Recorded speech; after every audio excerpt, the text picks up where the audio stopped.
আসবে। এই জন্য আল্লাহ বলেন তিন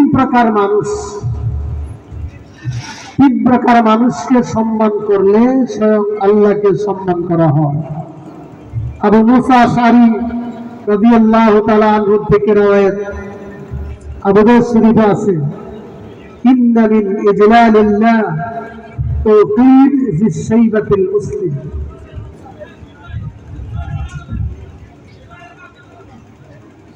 এক নম্বর, বৃদ্ধ লোক যার চুল দাড়ি সাদা, তাকে সম্মান করলে আল্লাহ রাসূল বলেন স্বয়ং আল্লাহকে সম্মান করা হয়। আমাদের সমাজে বৃদ্ধ বয়োজ্যেষ্ঠ আছে না, চুল দাড়ি যাদের সাদা হয়ে গেছে, মুসলিম, তাদেরকে সম্মান করতে হবে।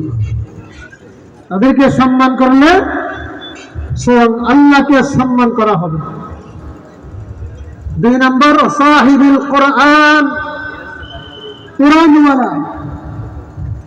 কোরআনওয়ালা হাফেজ আলেমকে সম্মান করলে স্বয়ং আল্লাহকে সম্মান করা হবে। সুবহানাল্লাহ।